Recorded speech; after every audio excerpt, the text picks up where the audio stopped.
Boa tarde, gente boa! Agora sim, começando o Globo Esporte.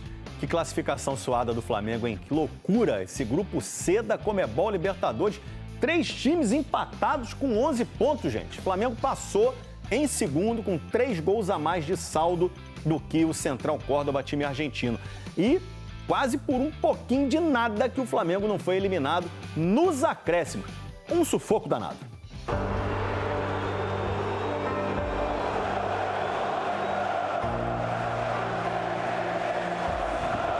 Brilho na fase de grupos da Libertadores com a vaga nas oitavas. Queríamos classificar em primeiro, assim como o nosso torcedor. Não conseguimos classificar em primeiro, mas o importante é a classificação. Não podemos esquecer que esses jogadores jogaram domingo, 4 da tarde, no campo sintético do Palmeiras contra o líder do Campeonato Brasileiro. E hoje, 3 dias depois, estavam no campo. Alguns no sacrifício. Mas nem todos os jogadores estavam no Maracanã para trabalhar. Tinha uma turma de férias do futebol europeu que foi matar saudade do Flamengo. João Gomes, junto e misturado com a torcida. Rodinei, Paquetá e Vini Júnior. Esse, aliás, reencontrou o Flamengo e outro velho conhecido, Carlo Ancelotti, ex-chefe no Real Madrid e agora comandante do Vini na seleção brasileira. Ancelotti estava de olho no time que tem 5 jogadores na lista dele para os jogos contra Equador e Paraguai. Na primeira visita ao Maracanã, testemunhou a enorme dificuldade que um elenco estrelado teve para vencer o Deportivo Táchira, time com a pior campanha da Libertadores. Ele rola mais atrás no Alan. Alan domina. Veja como o time da Venezuela fica todo fechado à frente da sua defesa. Não existe nenhum time que tem facilidades em entrar numa defesa com uma linha de 5 e por vezes era linha de 6 e linha de 7 e os 10 dentro da área. E quando passava pela fileira de jogadores de amarelo, tinha um de azul para criar dificuldade, o goleiro Camargo, de onde quer que a bola viesse. O Alan pode bater pro gol, espalma o goleiro! E o Pedro, de volta ao time titular e que esteve na pré-lista do Ancelotti, não conseguiu impressionar tanto o italiano. A bola passou ali, o Pedro tocou sobre o gol! Bruno Henrique entrou no segundo tempo já deixando o Flamengo mais perigoso, mas a cabeçada forte do Gerson foi em cima do goleiro, que não teve tanto trabalho com a Arrascaeta numa noite de pouca inspiração do camisa 10. O Arrasca não pegou legal e o goleiro segura firme. Não conseguimos criar essas chances claras. E isso foi causando um pouco de nervosismo com bola. A torcida do Flamengo não esperava tanto sufoco num jogo contra um time que tinha perdido as 14 partidas anteriores que disputou no Brasil pela Libertadores. E quem trouxe alívio foi um zagueiro. Numa cobrança de falta, Luiz Araújo encontrou um espaço e Léo Pereira disparou para lá. Olha o Léo Pereira! Léo Pereira! É o nome que desafoga a nação rubro-negra no Maracanã! Um toque sutil, meio que levitando para de pé esquerdo abrir o placar. Luiz Araújo tentou fazer o dele também, mas não teve o mesmo sucesso. Luiz bateu pro gol, espalma o goleiro. Para evitar o fracasso, uma eliminação precoce, era preciso impedir a qualquer custo o gol do Táchira. E foi isso que o Rossi fez já nos acréscimos. Rossi! Saber que agora começa outra competição, é mata-mata e de volta. Ter humildade para jogar cada jogo como uma final também é importante. E para essa nova fase, a torcida espera um outro Flamengo. Pois é, o Arrasca falou ali que agora começa uma nova competição pro Flamengo, né? Mas para ele vai ter um intervalinho, não vai ser bem assim não. O craque tá suspenso do primeiro jogo das oitavas no Maracanã, porque ele tomou um cartão amarelo bobo, ó. Por essa simulação aí, tentou cavar um pênalti ainda no primeiro tempo. O juizão não caiu na dele, amarelou o uruguaio sem pena. Arrasca é desfalque, um desfalque de peso, né, pro Flamengo na sequência da competição. A gente já mostrou, mas vamos mostrar de novo. A defesa salvadora do Rossi. 49 do segundo tempo, gente. Ele vai esticar o pernão, pega com o pé o chute do Cano, que não é o do Fluminense. E essa defesa garantiu a classificação para as oitavas, né? Porque se essa bola entra, o Flamengo estava eliminado. O jogo na Venezuela, inclusive, o Táchira acertou a trave do Rossi aos 47 do segundo tempo. Lembra disso? O Flamengo escapou por pouco de sofrer 2 empates contra o pior time dessa Libertadores. Aí não, hein? Hoje tem Fluminense e Once Caldas da Colômbia, jogo no Maracanã, Copa Sul-Americana. Essa é a última rodada da fase de grupos. Se ganhar, o Fluminense vai direto para as oitavas, não tem que brigar por vaga contra um eliminado que vem da Libertadores. Enfim, dá uma aliviada no calendário, né? Juliano Lima já está aqui para contar para a gente como é que vem o Fluminense para esse jogo. Tudo bem, Juliano? Tudo bem, Escobar. Um abraço para você, para todo mundo que acompanha o Globo Esporte. Como você disse, o Fluminense enfrenta o Once Caldas da Colômbia aqui no Maracanã pelo Grupo F da Copa Sul-Americana. O Fluminense chega confiante para essa partida, porque vem de vitória no Campeonato Brasileiro contra o Vasco, o clássico aqui no Maracanã.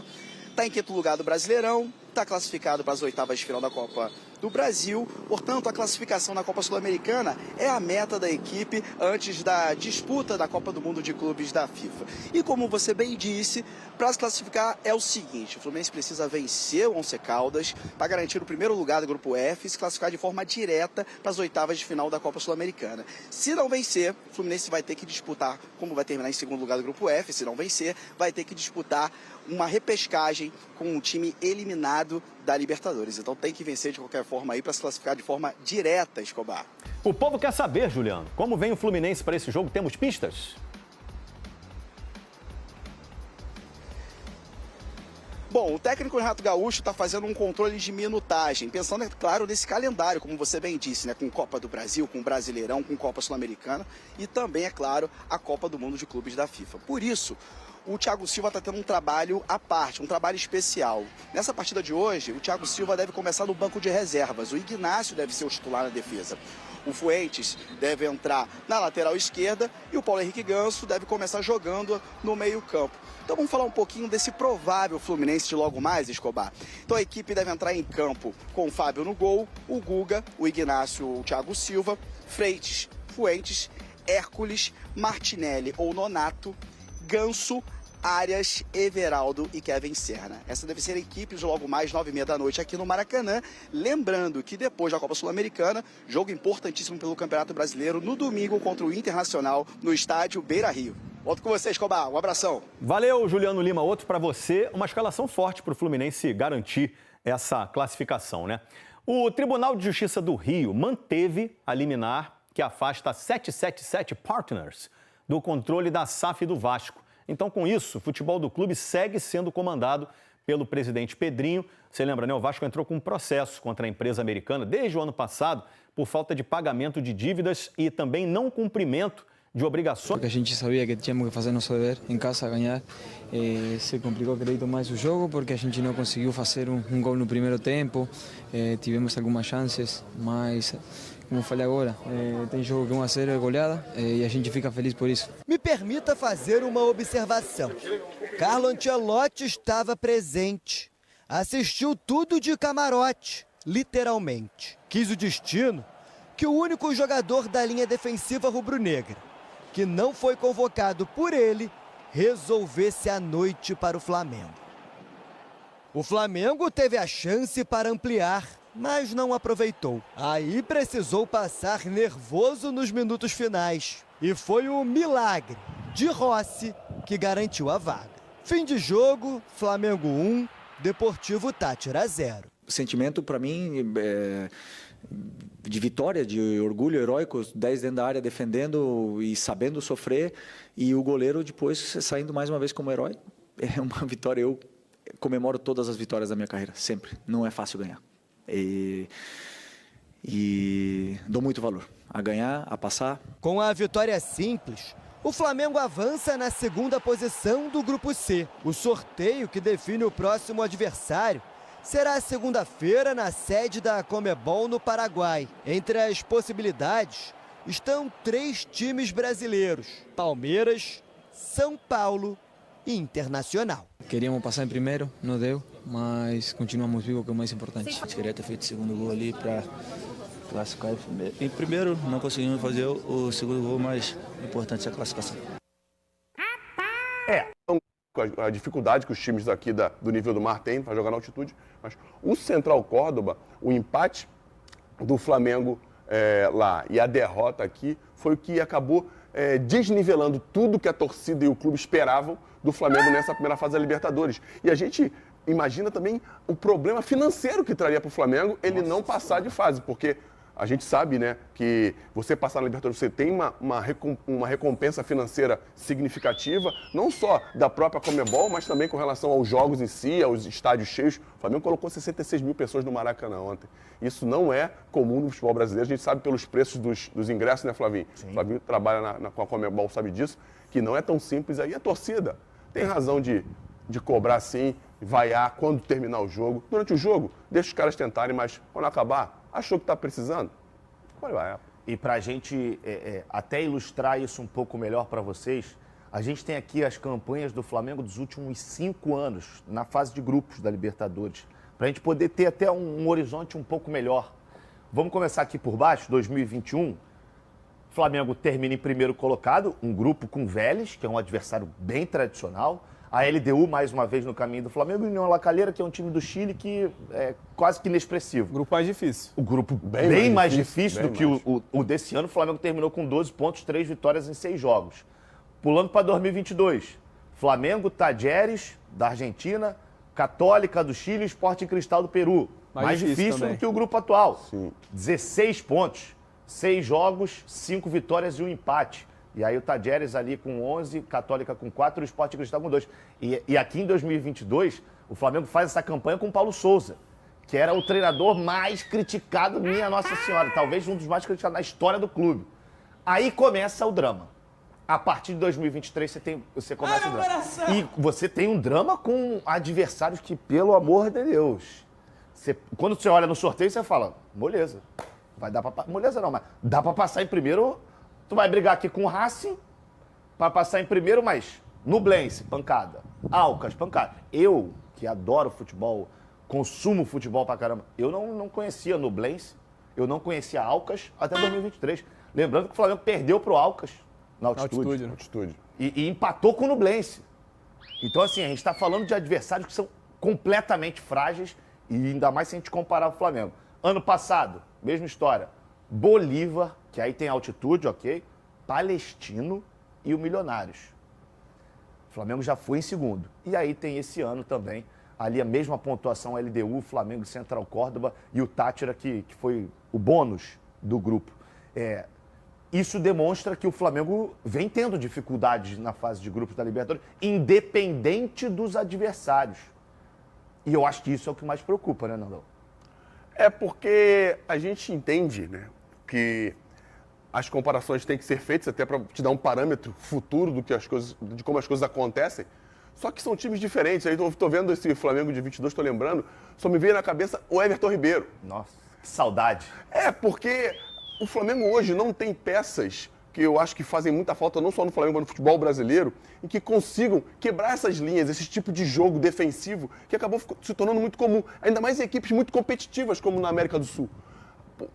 Você acha que o Deportivo Táchira vem para o Maracanã, não sei quantas vezes jogou no Maracanã, nem se já tinha jogado no Maracanã contra o Flamengo, é o jogo da vida dos caras.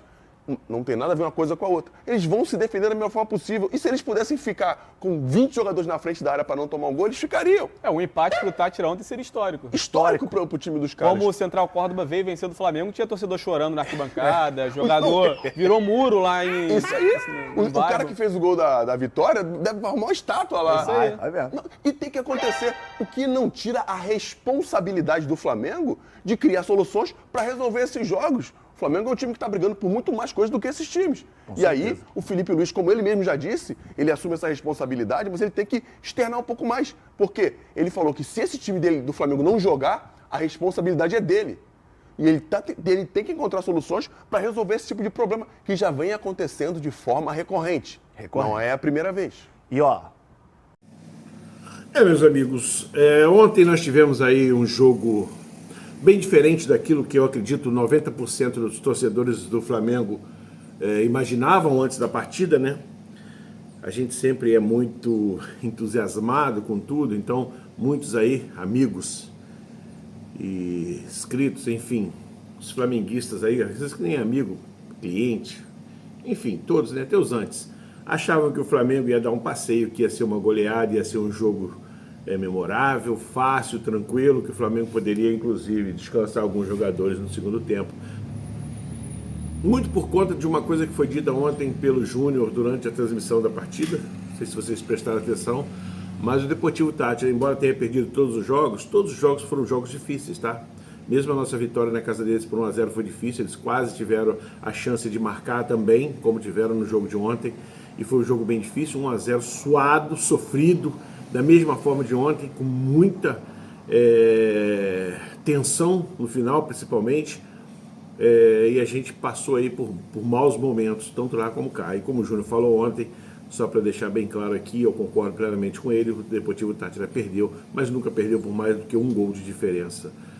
Sempre um golzinho de diferença. 1-0, 2-1, 3-2, enfim, foram aí as derrotas dele nessa Libertadores da América, o que comprova que é um time muito difícil de ser batido, embora não tenha ganho nenhuma partida nem empatado, mas esteve bem próximo em algumas situações de empatar o jogo. Então, tem um time que tem um sistema defensivo muito forte, uma marcação muito forte, tem jogadores com muita vontade, muito fortes na marcação, sabe se compactar bem e ainda arrisca no ataque. Quando o adversário está cansado, ele troca as peças e as peças dão resultado. Isso é impressionante, tá? E não é fácil conseguir, não. Dito isso, a gente entende que o Flamengo conseguiu uma vitória difícil. Não podemos esquecer uma coisa também que foi dita e que a gente não pode esquecer. Foram em 18 a 19 dias, o Flamengo fez 6 partidas, ou seja, uma média de uma partida a cada 3 dias. A gente sabe todas as partidas assim difíceis, né? Partidas do Campeonato Brasileiro, contra Palmeiras, contra Botafogo, pela própria Libertadores, com a necessidade de vencer, o caso da LDU, confrontos na Copa do Brasil, que a gente sabe que é uma competição difícil, que se você der bobeira, você acaba sendo eliminado. Então o Flamengo teve jogos difíceis, como serão todos daqui para frente, né? Estamos aqui para iludir ninguém. O Flamengo só vai fazer jogos difíceis daqui até o final do ano. São jogos pela Libertadores, são jogos pela Copa do Brasil, são jogos pelo Brasileirão. Não tem partida fácil, mesmo no Brasileirão, onde a gente vai enfrentar o time que está lá embaixo na tabela, vai ter dificuldade, são jogos difíceis, pegados. E o Flamengo, a gente sabe e tem que ser coerente em falar aqui, o Flamengo não está no seu melhor momento, não está com os seus melhores jogadores, temos jogador lesionado, temos jogadores em recuperação, temos parada aí para o Mundial que nós vamos participar, temos data FIFA, o Flamengo vai perder muitos jogadores, enfim. Temos aí uma série de fatores que podem e interferem diretamente no resultado das partidas e no rendimento da equipe.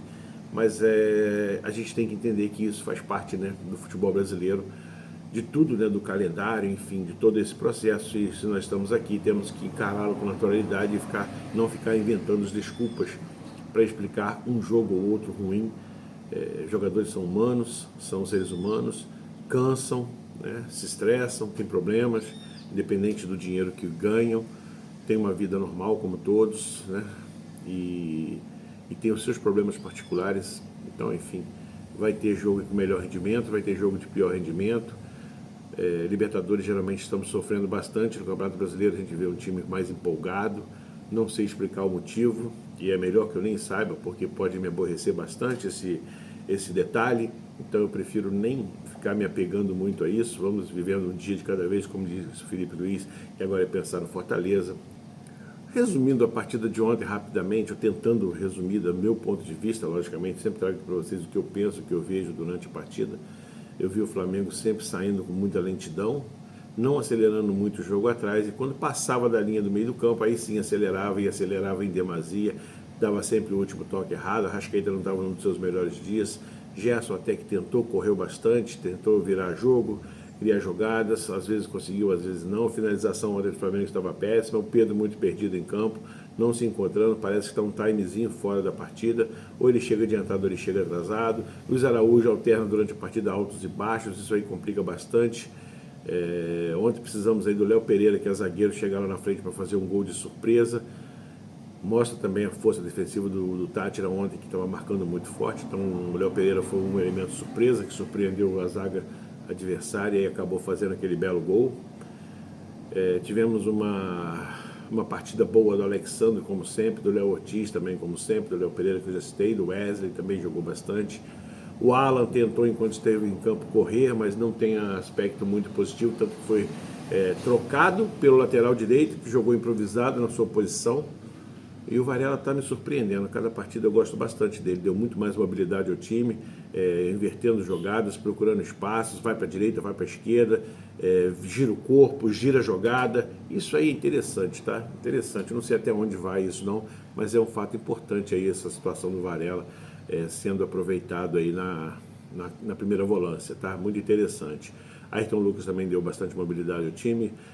Michael, como sempre, ainda não se encontrou, ainda não conseguiu tirar nem 50% daquele Michael que a gente gosta, que a gente conhece, que a gente acredita, que a gente confia, que nos deu tantas alegrias, portanto ele está devendo bastante para a gente ainda.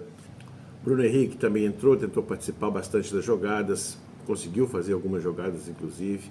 Acho eu que deveria ter entrado junto com o Pedro logo no início da partida, para pegar aproveitar o seu melhor no início da partida, mas Felipe Luiz é que decide, ele decidiu daquela forma, a gente só tem aí que entender, né, a melhor forma do que ele pensar e que ele aprenda com os erros, que possa estar melhorando a cada dia para que a gente consiga atingir a plenitude aí mais para as fases finais das competições, caso a gente chegue lá, porque sinceridade da Libertadores, estou muito preocupado, estou ainda receoso do que pode nos acontecer nessas oitavas e vamos ver aí como vai ser a tal do sorteio para ver que o destino nos reserva, porque se a gente pensar em um time inferior da primeiro pote, que é o que eu não tenho, mas suponhamos que tenhamos, não tenha um time lá mais fraco, a gente não pegue os medalhões, se a gente está com dificuldade para vencer o Deportivo Táchira, está com dificuldade para vencer o Central Córdoba, que são times, com todo respeito, se é que pode, bem inferior, né, na América do Sul, no cenário do futebol da América do Sul. Imagina pegar um medalhão, um River Plate da vida, um Palmeiras da vida, dentro da Libertadores, onde o astral é diferente. O que pode acontecer? Estou muito preocupado e espero que o Flamengo mude um pouco a chave e a sintonia de tudo que está acontecendo, para que quando a gente volte nas oitavas a gente possa estar um pouco mais conectado e pronto para essas partidas importantes aí, para que a gente não se perca logo no meio da competição, deixe a competição e perca, né? Inclusive, não só emoção, mas também faturamento. Galera, o que tinha para falar hoje era isso e amanhã a gente vem trazendo aí informações sobre a partida, preparativo da partida contra o Fortaleza no final de semana. Um grande abraço, valeu!